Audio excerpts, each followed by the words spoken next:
I saw her over there.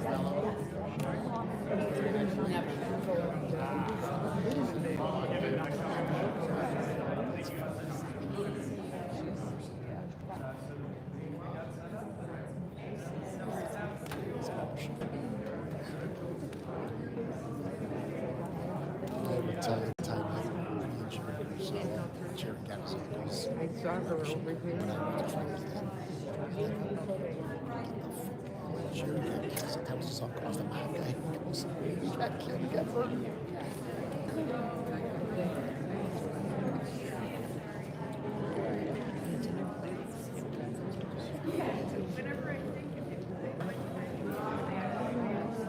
The day I die, and you can tell me that all your life, but I can't tell you that. Sometimes I tell you that they come over, and you know, children to me, I'm chickens. I even do it.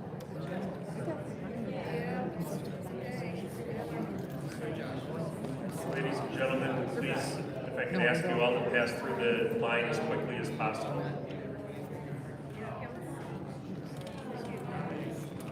If this is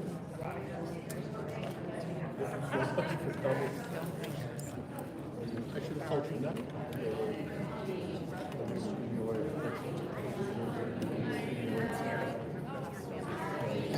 that's a sign.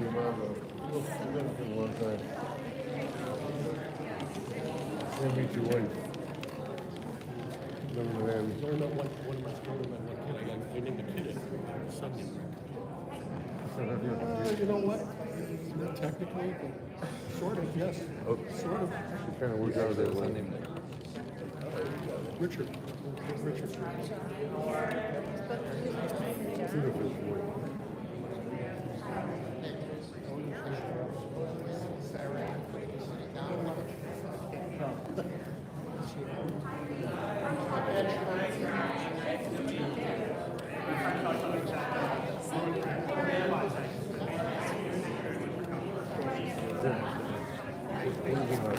Mom's up here. She's up here.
Wherever. We haven't.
Ladies and gentlemen, can you please pass through the line if you haven't yet? We're about to begin the service.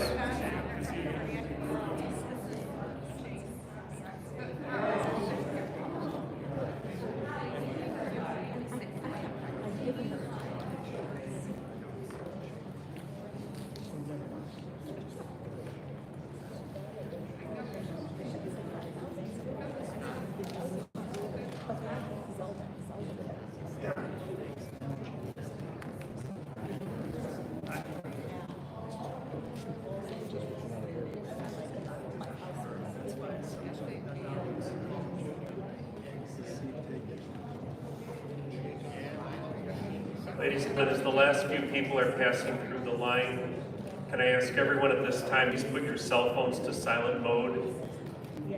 Again, if you have a cell phone, please silent mode at this time.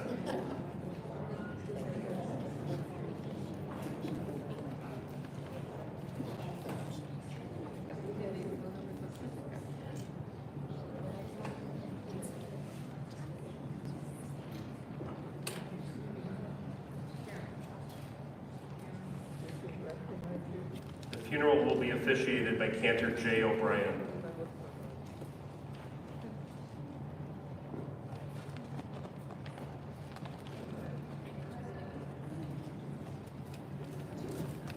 Before we begin with some poetry, some readings from the Book of Psalms, and some memorial prayers, I'm going to ask for Walter's immediate family to participate in a very sacred ritual called Kriya. We'll say a short blessing and tear the black ribbon. So just one moment.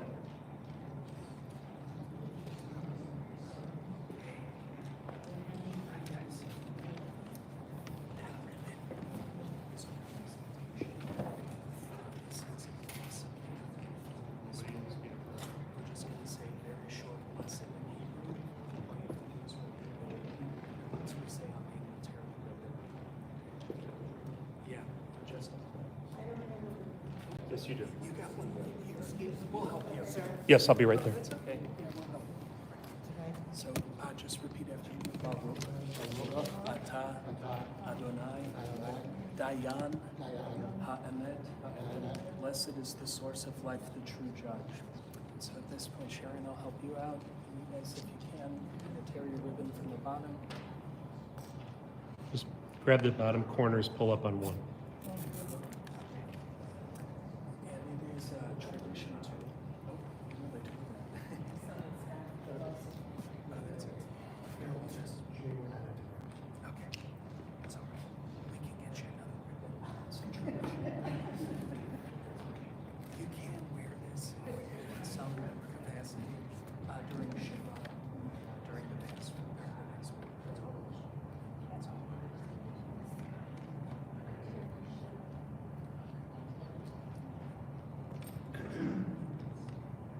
were mostly successful with that tearing of the ribbon. So we're going to start with a wonderful poem by Rabbi Alvin Fine, which kind of speaks to this feeling of loss, but also a sense of gratitude and a celebration of a remarkable person and full life. Birth is a beginning and death is a destination. Life itself is a journey, from childhood to maturity, and youth to age, from innocence to awareness, and ignorance to knowing, from foolishness and then perhaps to wisdom, from weakness to strength, from strength to weakness, often back again, from health to sickness, and we pray always to health once more. Offense to forgiveness, loneliness to joy, gratitude, pain, compassion, grief to understanding, from fear to faith, from defeat to defeat to defeat, until not looking backwards or ahead, we see that victory is in this present moment, not in some high point along the way, but in having made this sacred journey step by step, a sacred pilgrimage. Birth is a beginning and death is a destination. Life itself is the journey. So we say to one another, Shalom. We're gathered here this afternoon to remember the life of a remarkable individual, a caring husband, a devoted father, a loving brother, a doting grandfather, and loving cousin, and loyal friend. Today we honor the life and the legacy of Walter Romanek. My name is Cantor J. O'Brien, and I have been blessed to know Walter all of my life as a beloved cousin of my grandmother, and also as the patriarch of a wonderful family. And it is such an honor to be here with Walter's family and his friends, to share in the blessings of his life and his memory, and to offer some words and reflections from Jewish tradition that can bring us all comfort and meaning in this time of memory. As we mentioned, the Jewish funeral service is fairly simple. It consists of several readings, the chanting of a few psalms, and concludes with the chanting of a Hebrew memorial prayer known as El Rachamim. So now let us continue with the recitation of Psalm 23, which you can find in our booklet. We'll read together the psalm in English, followed by chanting in Hebrew. The Lord is my shepherd, I shall not want. He maketh me to lie down in pastures. He leadeth me beside the still waters. He restoreth my soul. He guideth me in straight paths for his name's sake. Yea, though I walk through the valley of the shadow of death, I will fear no evil, for thou art with me. Thy rod and thy staff, they comfort me. Thou preparest a table before me in the presence of mine enemies. Thou hast anointed my head with oil. My cup runneth over. Surely goodness and mercy shall follow me all the days of my life, and I shall dwell in the house of the Lord forever. Adonai.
Lo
It's now an honor to call up to the bema Walter's sons, also some grandkids, to share some thoughts, reflections, and stories. So, Scotty.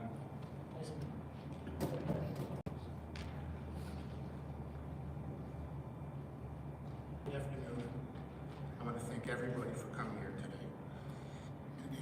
And I would just like each one of you to think about your parents and your experiences with them during my speech, please. This is my father's funeral. I think probably I should speak about it. Right, Dad? I don't hear anything. Okay. Because that's the type of guy he is. He doesn't hear when I praise, but he's going to get some. My father grew up on the west side of Chicago. At that time, when he grew up there, families, along with their extended together buildings, mostly apartment buildings, and my father's upbringing was no different. He was extremely proud and took great pride in growing up on the west side. He constantly tells stories about his family and all of the characters he met growing up. He especially spoke very highly of his school, from which he graduated. He was not a basketball player, but he talked as if he was on the team. They won many all-state basketball. Marshall had many all-state basketball teams. That they won the state of Illinois. After high school, he attended the University of Illinois at Navy Pier, and he graduated from Roosevelt University with a master's degree in teaching. And by the way, hopefully nobody's fact-checking me now. In reality, my brother's fact-checking me. If anybody comes up with anything different, please let me know. You're not interrupting me. Eventually, his family moved from the west side of Chicago to West Rogers Park, and specifically the area of Tweed, California. I call my mother Cal Tweed. Right, Mom? Because of that. Okay.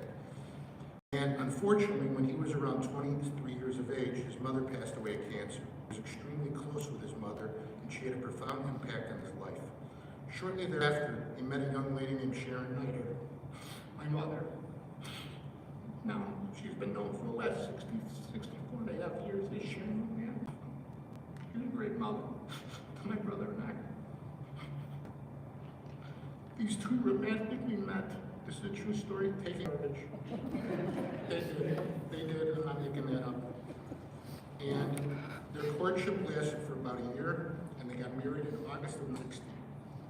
My grandfather, Morris, my mom's father, was quite a unique man himself, and he came up with a mantra, it's true, and urged my father to marry his daughter.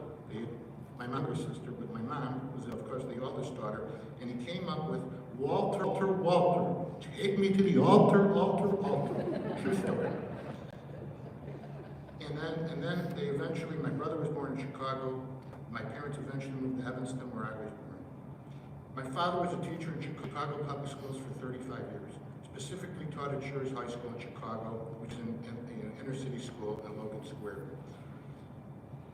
People would ask me, true story, what would your dad teach? And I would say, survival. He taught survival. He survived 35 years teaching at a school that was a pretty tough place. They'd ask me again, what did he teach? Survival. But he actually was the chairman of the business department, and he took great pride. He had a work program. My father had made significant contacts in Chicago with people who manage businesses and own businesses. Many of my father's students did not go on to college or to trade school, but both my people that had told us that my father got them jobs in high school and they maintained those same jobs well into their adulthood. My father was so good at getting jobs that he even got me a job, which was pretty hard. He got me a job at 16. I didn't look for a job. He was going to take care of it for me, and he did. I worked at a place, if any of you know, called Lynch Buick. It was on Irving Park in the central area, where I moved cars in and out of a service area, the Bay Area. And I remember my father telling me, I'm making $3.75 an hour. And he's telling me, your first job, if somebody asks you or you see that you're not busy and the boss walks by, grab a broom and just start sweeping. But I said, but if there's nothing to sweep, Dad, what do you want me to do? He said, that's not the point. Just look busy, okay? Just look busy. Listen to what I'm telling you to do. Okay, Dad, I got you. Then he got me a job, which I'm not going to talk about the next summer. It sucked, and I still to this day use it against him. But he made up for it. He redeemed himself, and he got my brother and I jobs it's a union job working at Wrigley Field and White Sox Park. I think when my day finally comes, I hope it's on my tombstone that I was a great vendor. Okay, that I took care of the fans. I was an honest guy, giving the right change back. All right. True. Anyway, how did he get us a job? He knew one of the guys that was the head of the union, and the guy didn't even know Dad's name, but he recognized him from, not from Schur's, but from another previous job my dad had, and he called my dad Teacher. Teacher, I'll help your son. And even when I became a lawyer, and I'm pretty sure he helped me hang my shingle up. I had no job. I was so successful getting out of law school that I had no job. And my dad asked me, what are you going to do now? I looked at him, I said, what am I going to do? You're the one that always gets me a job. You got to help me figure it out. I got the license, but you have to help me. And I'm pretty sure Rhonda's here, my cousin Rhonda. I'm pretty sure my dad contacted your father, who was a prominent architect inside of Chicago, and he had one of his contacts, and that's where I hang up my shingle. I'm not sure about that, but under the circumstances, my dad gets the credit. Okay? I'm not sure about that. Now, after he taught in Chicago public schools, he sold insurance with Equitable for about 4 or 5 years. His clients were mainly teachers. We trusted him so much that he had built so much credibility with. He would tell me that the people would just say, whatever you think is best for me, I trust you, do it for me. My father finally retired, and he and my mother spent in excess of 25 years, 6 months a year in Florida, which they thoroughly enjoyed. I want to point out to the people that are here today, this is my way of going green. I don't have 2 pieces of paper, I use the back side of the paper. I'm contributing, okay? Now, my parents had a beautiful, long life together. They didn't leave anything on the field. They lived life to the fullest, they traveled the world together. I truly don't think my father had any regrets that he missed anything in life. My father has told me that he and I won the lottery and our parents.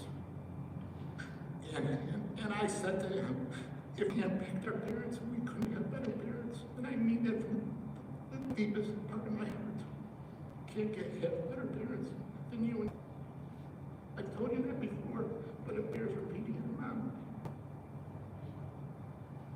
My father was a great person and a fantastic husband to my mother. He taught my brother how to be, he and I how to be men. He was a man. He taught, but mostly he led by example. He left the house. Yeah, he was a teacher, but he left our house at 6:30, and he didn't come home until 6 o'clock at night. He worked other jobs within the Chicago school system, driver school. He worked driver's education 12 months a year. He kindly worked. He was a great provider. Okay, he was a great provider to our family. He was selfless. He always put himself ahead of. He always put us ahead of himself. He never complained about anything, even when he became sick. He would tell me things like, he wouldn't use like the word, but he would say, hey, I'm an old man, there's no place to go. You've given it your best, Scotty. Just, and by the way, they call me Scotty, but they call me Scotty before it became fashionable. I was named Scotty. It was almost like a little dog, pet, Scotty, ever since I've been born in 1965. That's the truth. Scottie Pippen, I think, became Scottie Pippen because He was incredibly logical, my father. He was rational. He was smart, wise, and he was somebody that I would use as a resource throughout my entire life to ask for advice in a whole host of situations. Sometimes I would ask him questions and he'd give me a grin, like, you don't know the answer to that? What are you asking me for? But I would always go to him for advice. We were incredibly fortunate we had him for as long as we did, and he will be sorely missed. I want to thank my children, Carly and Zach, and my nephews, Josh, Mikey, and Ricky. Your grandfather loved you, all you guys, very much. He's so extremely proud of how you guys grew up, and the young adults that you've grown up as. All of you, you have no idea how proud. When, on a Sunday in the hospital, you guys came. He told Mama the next day when she came to visit him that all my grandkids came to see me, and it meant so much to him. I heard it, I know that, and I really appreciate all you guys doing what you did. Because your grandchildren doesn't mean you guys are busy. You work, you have busy lives, you have a lot of things going on, and it meant so much to him. I'm going to thank my brother Darren. The last 3.5 months have been extremely trying on all of us. I want to thank my mother for her love and the great strength she's exhibited for the last many number of years. And I want to give special thanks also to my wife Randy for her support and especially for putting up with my ass for almost 31 years. That's like being in jail. And lastly, everybody, from the bottom of my heart, I cannot thank everybody for coming. It means so much to us, and it really does. I can't express it in words that everybody has been here today. It's really, we appreciate it from the bottom of our hearts. Thank you.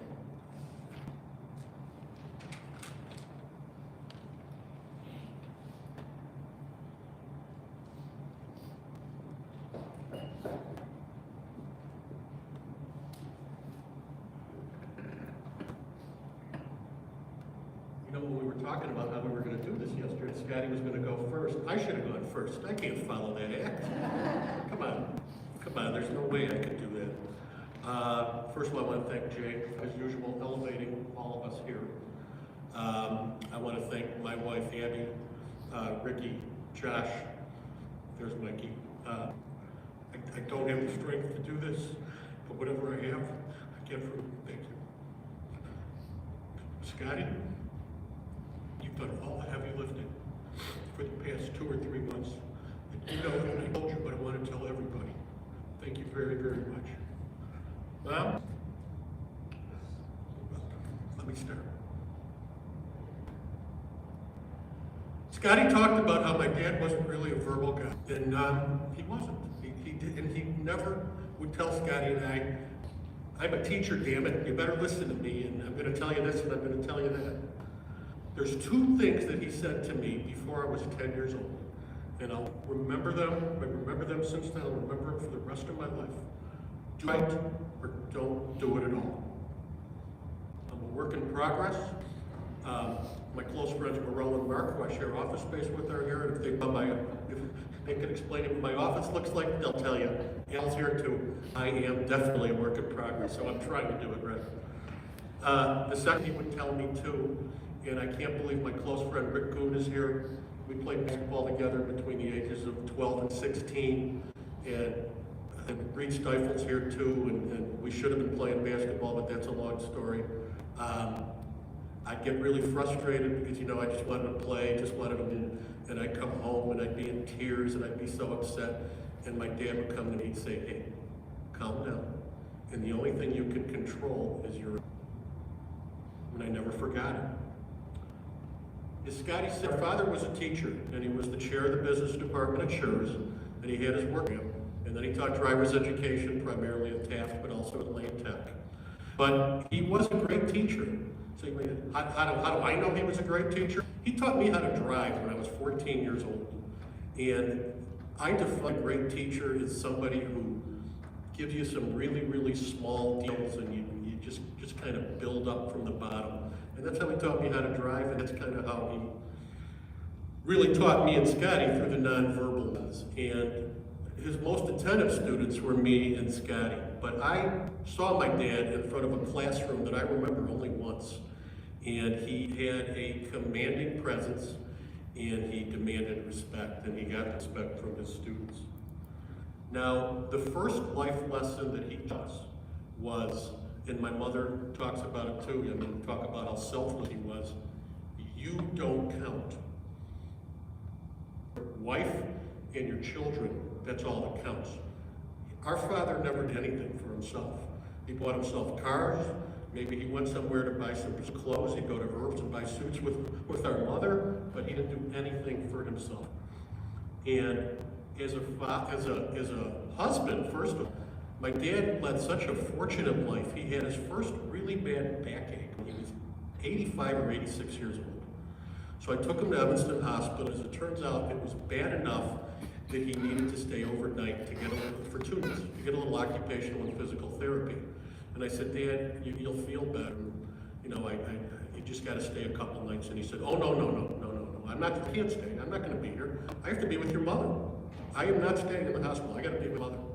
But he did stay a couple nights, and that was his instinct. He had to be with his wife. As a father, he spoiled us when we were little so much. We sat in the bleachers in right field at Wrigley Field and got to see Roberto Clemente and Hank Aaron and Ernie Hanks and Billy Williams and all these great players. Lucky enough to go to a couple Bears games. Gale Sayers, Dick Butkus. I was lucky enough to meet George when I was 8 years old. Got to go to Bulls games at Chicago Stadium. I was lucky enough to see Wilt Chamberlain play twice. And my dad would take Scotty and I to these phenomenal sporting events. And he knew every hot dog stand in the city. And sorry, we weren't going to Houston, but he knew every hot dog stand in the city. And it would typically be followed with a great meal, which would usually be hot dogs, French fries, Italian beef, Italian sauce, whatever it was. And he would turn around and he would look at the two of us and he would say, you guys lead the life I dream of. And I with myself at the time, you know what? We do. We really do, really did. Scotty talked about how he had a job for himself. And you know what he did for me, my very close Dan Egan is here, who I grew up with, and we wouldn't have had basketball teams in Maine East if it wasn't Dan. And then Rick, and then Reed. I get along with the coach in high school. I wasn't a great player, but I was enough that I should have been playing. And I left the team when I was a junior, and I was beginning to make peace with myself at the age of 16. I'm not going to play basketball anymore. That was going to be okay. I was going to learn to live with it. Unbeknownst to me, our father began developing a friendship and alliance with the athletic director. They set up a meeting right after the season ended. And my dad just thrust all this on me. He said, there's going to be a meeting. It's going to be in the athletic director's office. You, meaning me, you are not to say a word. I do all the talking. Well, that was good enough for me because my dad could talk, and he always came through for me, for Scotty. So I remember this meeting as it happened last year. I'm downstairs, my dad had to take work, he gets there late, it's like 3:30 in the afternoon. I think I had just turned 17. This is probably like March or April of 1980.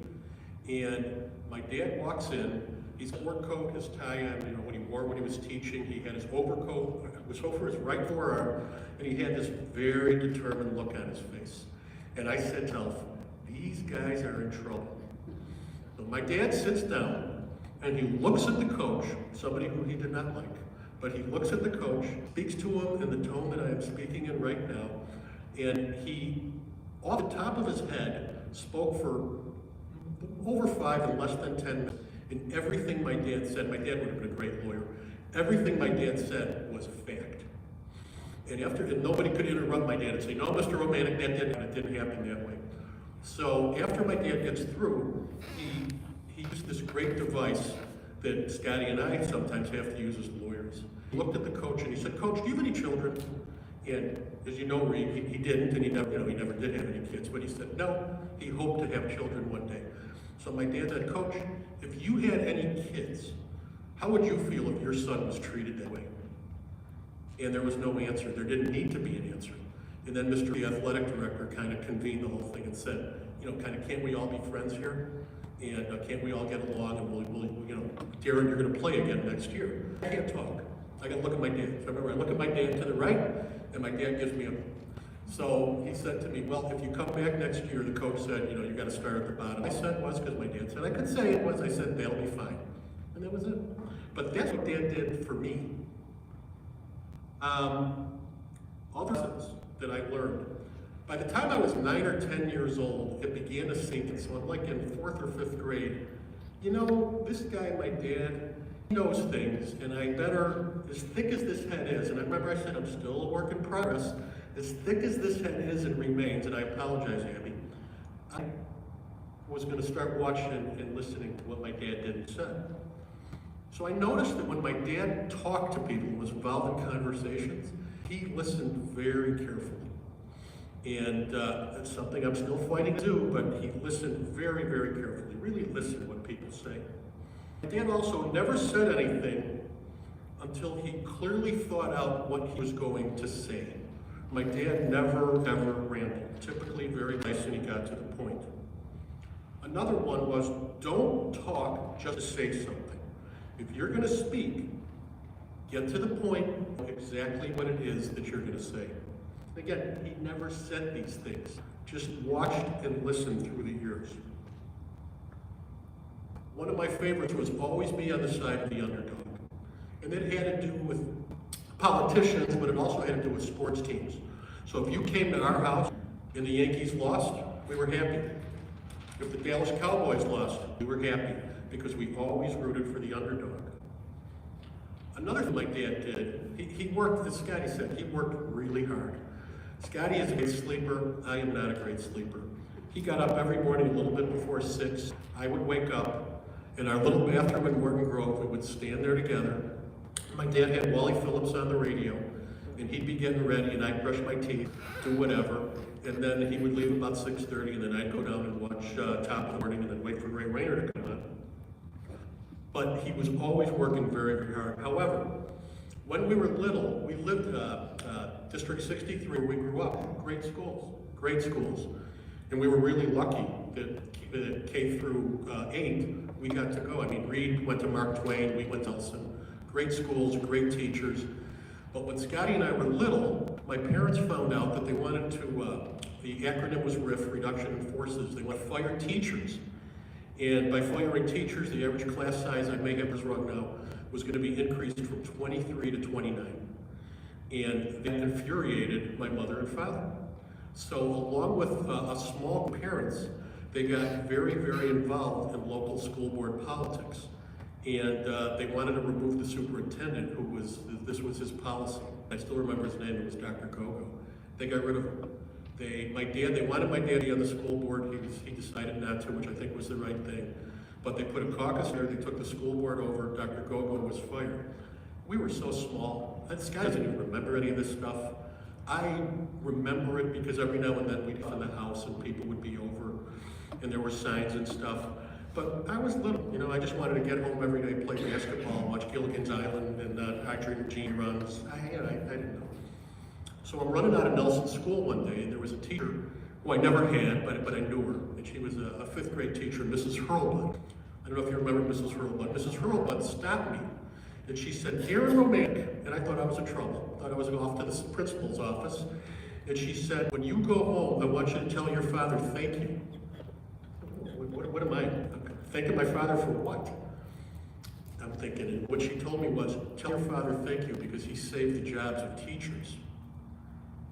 He never said a word about it. He never talked about it. That was it. But this was his area of expertise, was education. He didn't want us going to inferior schools. He didn't want any of the kids we lived with going to inferior schools. And Scott, he was so proud of his work program. What it was, he got, over the years, it was probably well into the thousands of kids' jobs, and he would get them, he'd get put their feet in the door at car dealerships, at plumbing places, at electrical places, and these were people that eventually became union mechanics, union electricians, union plumbers. And when he would run into these people, and I was lucky enough to be with them a few times when this happened, and they would say thank you, yeah, I mean, you could see his chest just inflate because he was so pleased with it. very humble and very modest. His attitude always was, you know, I'm just a teacher. I'm not a doctor, I'm not a lawyer. And I always found that that was very, very interesting because he helped so many people and he never talked, never ever pointed it out to anybody. Just extremely humble and modest. If our dad told you he was going to do something, and this in particular I think is to my mother, my brother and I, if he told you it was going to be done, there would be no doubt it was going to be done. He did so much for us, but if he gave you his word, done. Another big thing with my dad was, I think they're all nonverbal. If you do something for somebody, if you give something, if you do somebody a favor, you don't ever, ever remind them of it. You don't ever throw it in their face. You don't talk about it again. And he did, again, so much for just me and Scotty. Never, ever, ever, oh, you know, you guys, you got to remember when I did this, I did that for you. Never. And he was like that with other people, too. And I'm not even going to get into it today, but Ricky reminded me of something last night. As for me, you know, I've told some people already, I was 62 years old on February 6th. Until February 27th of 2025, I had a mother and a father. Incredibly lucky. I know how incredibly lucky I am. And my and I spent countless hours, some of you may think it was a waste of time, but we spent countless hours talking about politics. Of course, we agreed about everything. We did agree about everything. And watching sporting events, and mainly watching basketball games. And on Monday night, he was still well enough to eat and to finish a portion of his dinner, which was amazing. And we watched a great basketball game, something we had done as long back as I can remember. And I knew this was probably going to be it. When I got in the car and was driving home, I called Scotty up.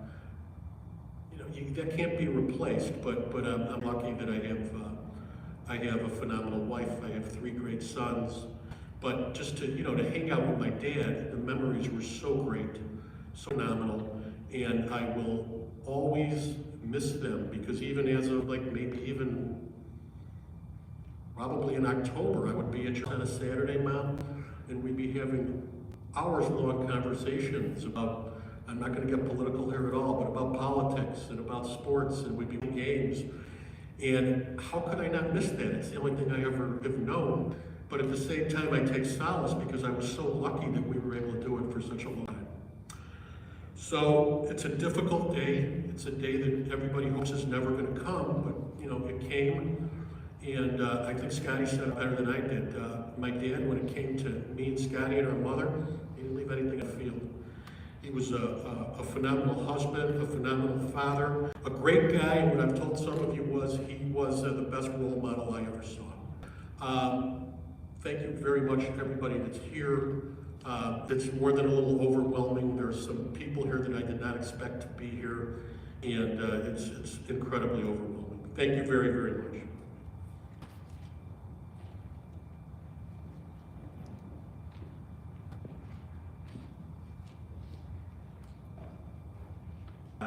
Thank you to my dad and Darren for setting the bar incredibly high. For those I haven't met, my name is Zach Romanek. I'm Walter's youngest grandchild and also a proud member of his technology support team. There are so many stories and great memories I had with Papa. I want to focus the next couple minutes on what he leaves behind and how it shows what a great human being he was. First, my amazing grandma Sharon. They were married 64 years and he loved her so much. He was fiercely loyal and madly in love until the end, and they both set a perfect example for us on what a successful marriage and partnership looks like. A few months ago, my grandpa told me the most important decision in someone's lifetime is who they choose to spend the rest of their life with. And he made a phenomenal choice that led to a fulfilling life and beautiful legacy. And when you look at his sons and grandchildren, you see pieces of him through the qualities and values that he found. Kindness, loyalty, hardworking nature, full heads of hair, knock on wood, love and pride for their family, treating everybody with respect, and a love for eating very large quantities of food. In his case, often with a bib on. Papa will be forever missed, but there are pieces of him that will live on forever through us. He was truly a great man, and I'm incredibly lucky to call him my grandpa. After every phone call he done with, "So long, so Papa, we love you, we will miss you dearly, so long." Thank you everyone for coming.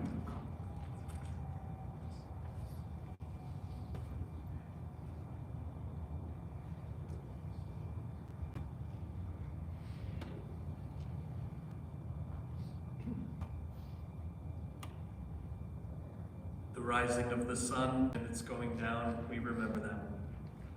At the blowing of the wind and in the chill of winter, we remember them. At the opening of the buds and the rebirth of spring, we remember them. In the blueness of the skies and in the warmth of summer, we remember them. At the rustling of leaves and in the beauty of autumn, we remember them. At the beginning of the year and when it ends, we remember them.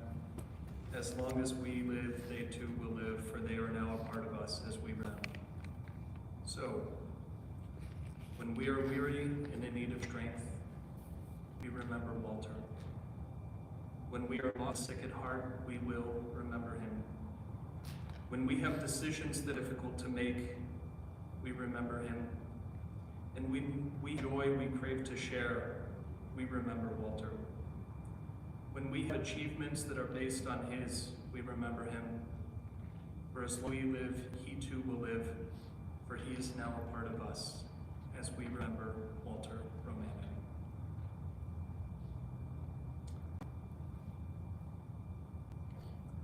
As I began today in this ceremony, the moment I heard of Walter's passing, I just looked back and thought about the memories, the stories, celebrations, times being together. I've known Walter my whole life. It's really in the past 8 years or so that I've got to know him better and better. But seeing him and Sharon over these many years at family celebrations, joyous occasions, weddings, holidays, just being together, I really feel like I've learned what so many people in this room have learned. The special spark, the smile, the joy, but also the humility, the authenticity, what made Walter a great person. And over those wonderful moments of connection, I remember hearing so many great stories, snapshots of bygone years. Occasionally I'd turn to Walter and I'd reassure him, "Yeah, I've heard this story before, but it's okay, I want to hear it again." And so I'd like to just take a moment and think about that unique spark, the essence of Walter's personality, something about the character of his soul. We heard from his sons. Walter was someone who taught by example, who had pride in his family, and he never put himself above others. He was humble, genuine. He also didn't take crap from anyone. And he was someone who, especially in his later years, would let his emotions out when he spoke about people and times that he loved. That's why I was so moved to hear Walter's final days, he fought for each breath. He truly knew from a life, from a family, that each moment was truly precious. We've heard that the past few weeks and months were difficult ones.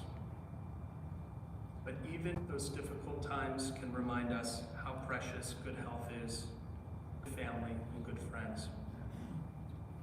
And Walter was truly blessed to watch his family grow, to count many, many years of happiness, and to witness even the next generation making their way through life with joy and with success and love. And we heard from Scotty about Walter's life story, and we heard from Darren about how Walter also had capacity to help others, even outside of his circle of family and friends. And it's true that over the years, he maybe lost some of his edge. He maybe softened a bit, became more emotional, more compassionate with others. But we are also remembering in this moment that and that grit that Walter brought to his career and that he taught to those who follow in his footsteps. I also think about the stories Walter shared of his growing up years. And I reflect on this moment that Walter was truly the last of a great generation of the Wallach and the Romanek,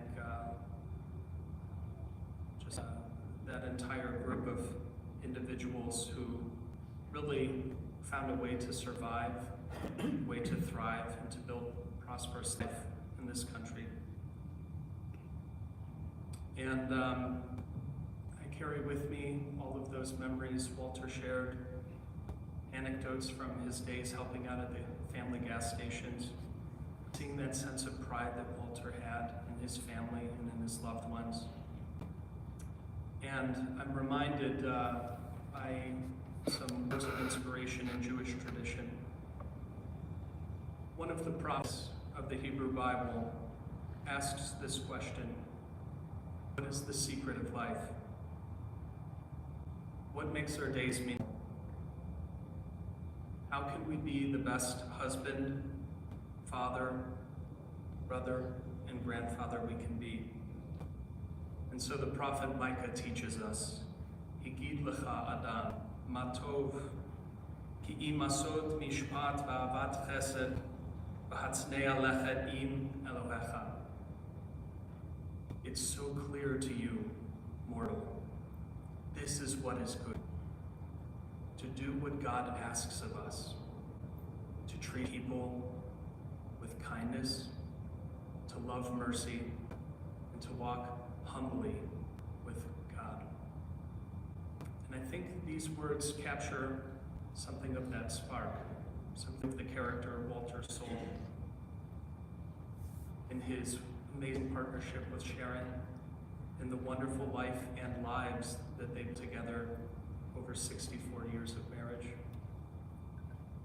And so it's in this moment of mourning reflection that we take a look at the legacy of love that Walter leaves behind. His beautiful family, his wonderful wife, Sharon, sons, Darren and Scotty, also the grandchildren, Harley, Zach, Josh, Mikey, Ricky. We also think blessed memory of Melvin and all of us who are gathered here today and will be gathering in the days to follow to bring comfort to Walter's family. In Jewish tradition, we say these Hebrew words when someone we love passes away. Zichrono livracha. These words translate, may his memory be for a blessing. And they really convey something much more. Zichrono livracha means that a person has lived a life well lived. They leave behind a world with more love in it than they found. And they mastered in some small way the mystery of life. They've lived those words of the prophet Micah and walked humbly with God. And so all of us who are today can truly say of Walter, Zichrono livracha. May his memory be for a blessing. And we now reach this section of our service where we will chant the words of the memorial prayer, El Malei Rachamim. This prayer is one in which we ask God to provide comfort and peace to the soul of Walter as it makes its final journey to new realms. So I ask if you're comfortable to please rise. We'll read the English of this prayer together, which is found in our booklet, and then we'll hear the chanting of this prayer as well. Please read along with me. Compassionate God, eternal Spirit of the universe, grant perfect rest in your eternal presence to Walter Romanek, who has entered eternity. O God of mercy, let him find refuge in your eternal presence, and let his soul be bound up in the bond of everlasting life. God is his inheritance. May he rest in peace. And let us say, Amen. El Malei Rachamim, Shochei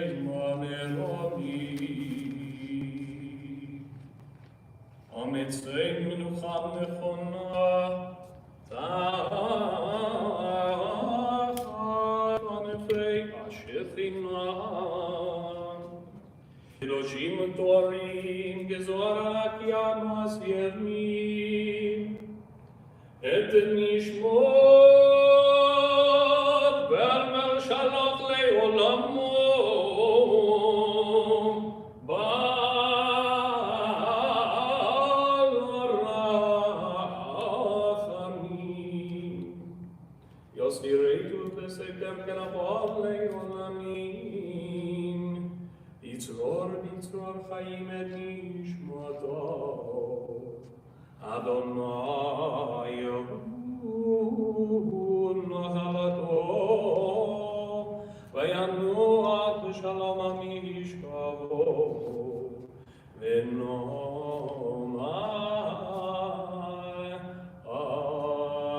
אמן. While we're all standing, let's turn to the back cover of our booklet. As we say Mourner's Kaddish together for Walter, we're reminded in this ancient prayer does not mention death at all. Instead, it's a celebration of life, and that's the gratitude that we try and we strive to bring into this period of mourning for Walter. Let's join together. Yitgadal v'yitgadash shenei rabah, v'yalama v'yibarachi rutei v'yom mefmalchutei, v'chayechon v'yomechon v'chayei decho beit Yisrael, v'agala v'yisman kari v'yimeru amen. Yei shenei rabah mevorach le'alam ulamei almaya, yitach v'yishtabach v'yitba'ar v'yitromam v'yitnasei, v'yitar v'yitaleh v'yitalal shemei dekudisha v'richu, Ve'ema min kol birchata v'shirata, ushbechata v'nechamata, da'amiran ve'alma v'imeru amen. Yehei shalava min shemayim, v'chaim aleinu ve'al kol Yisrael, v'imeru amen. Osei shalom v'ramav, u'yasei shalom, aleinu ve'al kol Yisrael, v'imeru amen. May the one who creates harmony in the heavens inspire us to bring peace to the land of Israel, to the house of Israel, to all the world, to bring comfort and peace to all those who mourn Walter's passing family. Let us all say, Amen. Please be Thank you all seated. very much.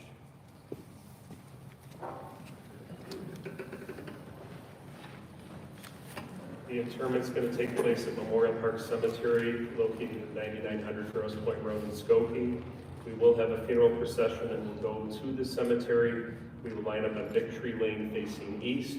As you exit the sanctuary, there are flags that are magnetic that will stick on top of your car. If you know that your car is not metallic, there's stickers there that you can put inside right windshield. Drive with your high beam headlights on and your flashers on. You are permitted to go through a red light, but that doesn't mean you shouldn't be looking both ways to make sure that both sides have stopped. Please drive defensively. After the interment, the family is going to be going back to Scott and Randy's residence at 3714 Worldway Drive in Northbrook. They'll be receiving people tonight through 8:30. That information is in the service programs that we've handed out.